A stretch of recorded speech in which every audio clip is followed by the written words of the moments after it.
120,000 children are orphaned during pandemic. Andrew Yang resigns being a Democrat.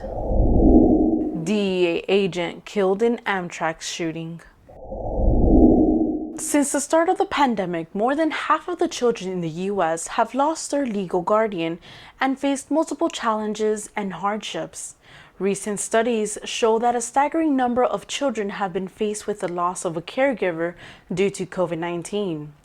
An estimated 119,000 children across the country have lost a primary caregiver due to COVID-19 associated death, and more than 140,000 children experienced the death of a primary or secondary caregiver, defined as co-residing grandparents or kin, according to the data in Internal Centers of Disease Control and Prevention documents. The figures are particularly staggering in comparison to the JAMA pediatric study published in early April, which estimated approximately 40,000 children in the U.S. who had lost a parent to COVID-19. More than half the children who lost a primary caregiver during the pandemic belong to two racial groups, the toll being far greater among Black and Hispanic Americans, which make up about 40% of the U.S. population, according to the study published recently by the medical journal Pediatrics. In many instances, surviving parents or other relatives remain to provide for these children, but the researchers used the term orphanhood in their studies as they attempted to estimate how many children's lives were upended. Federal statistics are not yet available on how many U.S. children went into foster care last year. Researchers estimate COVID-19 drove a 15% increase in orphan children. The new study's numbers are based on statistical modeling that used fertility rates, death statistics, and household compositions data to make estimates. About 32% of all kids who lost a primary caregiver were Hispanic, and 26% were Black. Hispanic and Black Americans make up a much smaller percentage of the population than that. White children accounted for 35% of the kids who lost primary caregivers, even though more than half of the population is white. The differences were far more pronounced in some states. In California, 67% of the children who lost primary caregivers were Hispanic.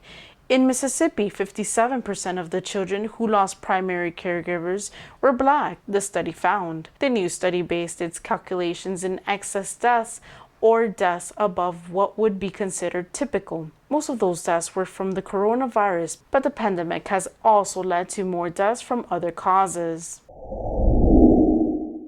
Andrew Yang has officially left the Democratic Party to register as an independent voter on Monday. Former Democratic presidential candidate and New York City mayor candidate Andrew Yang is no longer a registered Democrat. Yang announced on Monday he is leaving the Democratic Party and has changed his voter registration to independent. Yang, who first rose to prominence as a Democratic presidential candidate, believes he can make a greater impact by leaving the political party.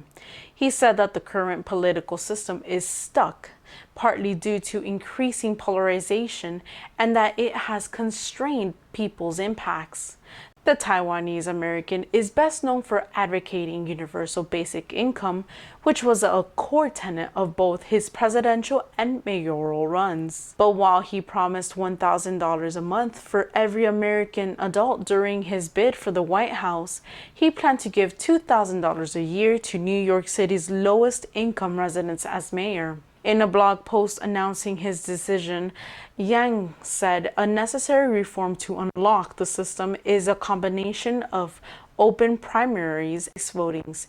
He believes this will give voters more genuine choice and our systems more dynamism. On a personal level, Yang said there has always been something of an odd fit between him and the Democratic Party. I'm not very ideological. unpractical. Making partisan arguments, particularly expressing what I often see as a performative sentiment, is sometimes uncomfortable for me, he noted. I've been a Democratic my entire adult life, and yet I'm confident that no longer being a Democrat is the right thing to do, Young said. Politico reported in September that Young has plans to launch a third party. He is releasing a book this week titled Forward Notes on the Future of Our Democracy. The new third party is called the Forward Party and is named in the book, Business Insider reported. Yang said he is not suggesting others change their voter registration to independent. He said he considered not making the change or releasing a statement for this reason.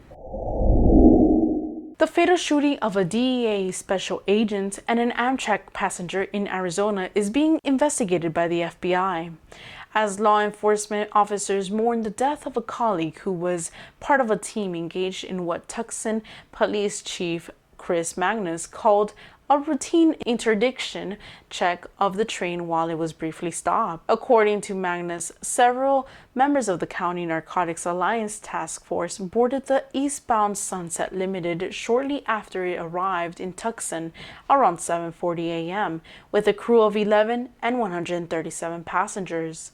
The task force was looking for illegal drugs, undeclared money, and firearms. During a sweep of the train, which was stopped en route to New Orleans, a passenger opened fire on the three officers, one of whom was a city police officer working on a joint task force with the DEA. While law enforcement detained one man on the upper level of the train during their sweep, another man began firing shots of the officers with his handgun. The assailant then barricaded himself in the bathroom, where he was later found dead, Magnus said, per the Associated Press. A second suspect is currently in custody. Officials do not yet know why the gunman opened fire on the train. Magnus said he wasn't sure if the officers found any illegal contraband during their sweep, per the Times. The shooting left the city police officer injured in stable condition, while the second DEA agent is in critical condition, police told the Times, reporting that Magnus declined to disclose the names of the two injured officers.